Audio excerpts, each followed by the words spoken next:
Ramogi en thuolo machielo mar wakini machiegni mar yudo weche manyien mag Migago chieng' mar tich adek.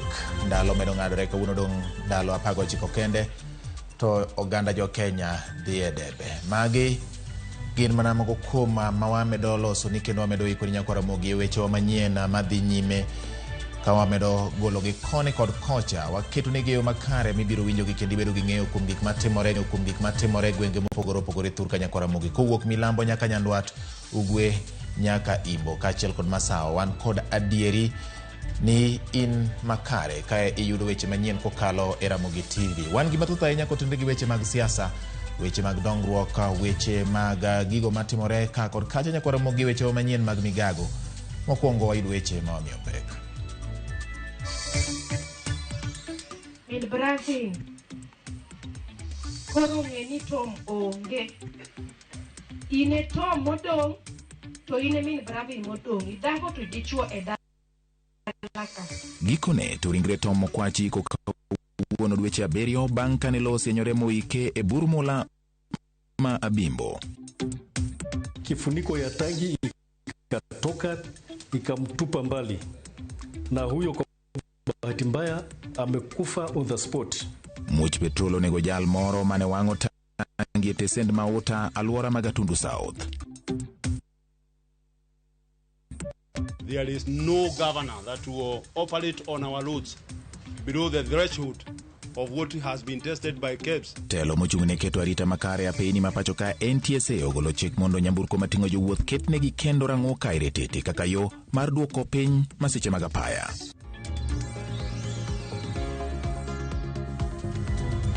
Ramogi wakini machiegni mar yudo weche manyien ademba kokalo e Ramogi TV. Nyinga en George Bati. Bende pandi nyalo tudori koda e nambari 360 mano namba mar ote machuok, kaachiel kod bende nyalo wuoyo kodwa e Facebook marwa, ma bende wabiro ni achiel kachiel.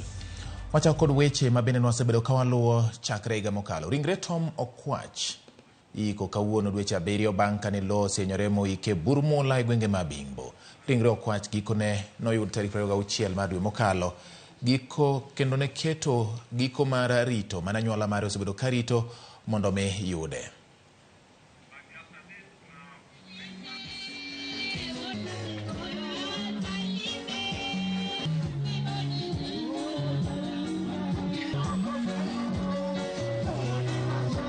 Tim mawelo mawuok kadisi Chiomera emodong' e dalaka.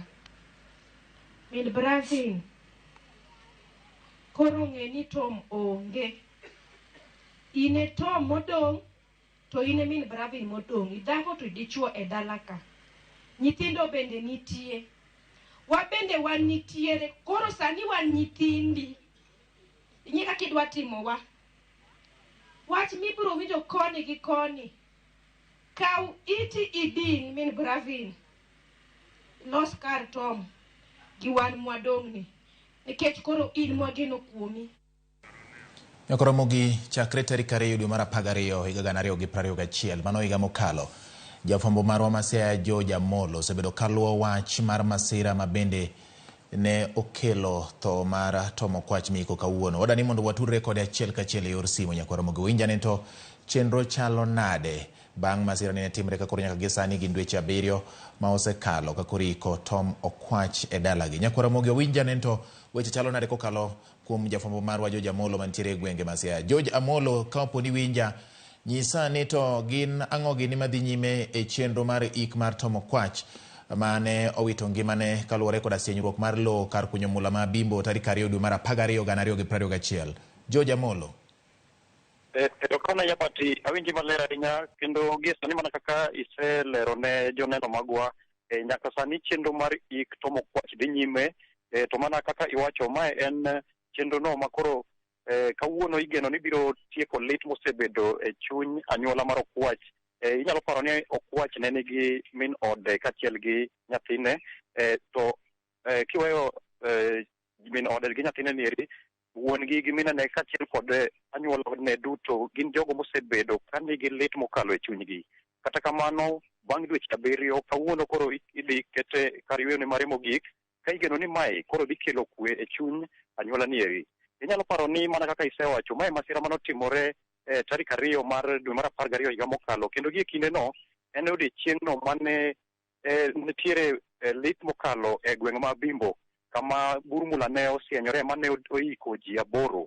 Kuom hawi maber kuom ji 8 gi ji 6 noresi manowuok ka ngima, kendo nyaka sani gidhi nyime gi tijegi mag makagi kacha.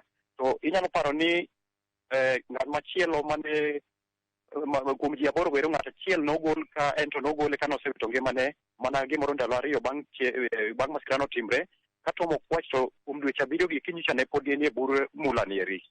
Inyalo yudo ni ne migepe mopogore opogore kama oting'o piny owacho mamalo kaachiel gi piny owacho mar kaunti ma Siaya kaachiel gi migepe kaka the Kenya Red Cross to kod riwruok mar Shofco ne gikonyo kinde duto mar neno ni ne omany ringre ni eri manyaka nochopo tarik 26 mana kaka nisewacho mar dwe mar 6 ni eri dwe mar dwe mokalo mane kuom hawi maber to ne opo ka koro yud ringre ne ma kawuono iiko.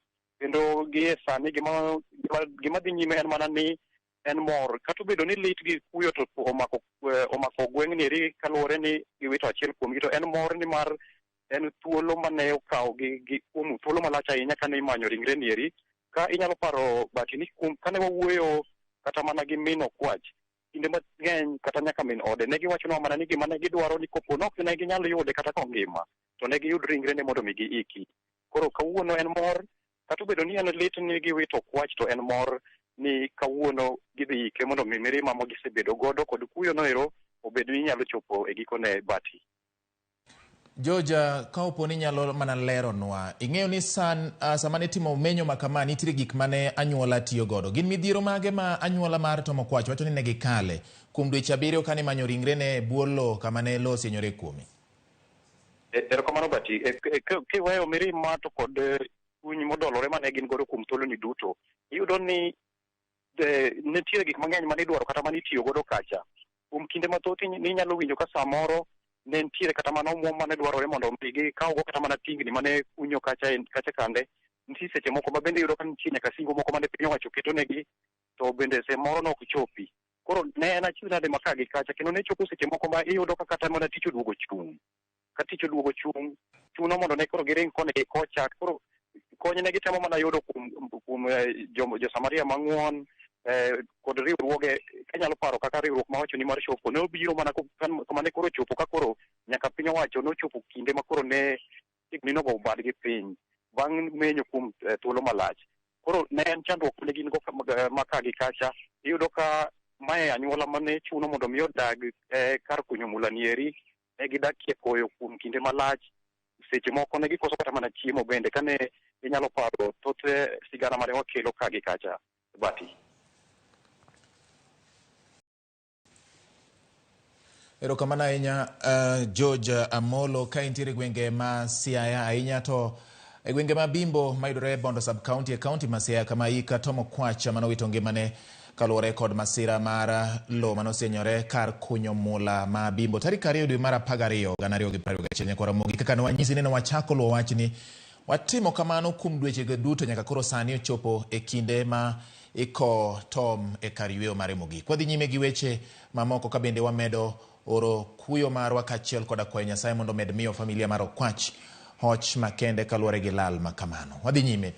Jal moro ma jahigni 35 ma wang'o chumbe owito ngimane e tesend logo mauta e gweng' mag Gatundu South e kaunti ma Kiambu e kinde mane achiel kuom tangi mag petrol mane gitemo golo ne omuoch. Leonard Egon ne wang'o kama inyalo ywagodo oko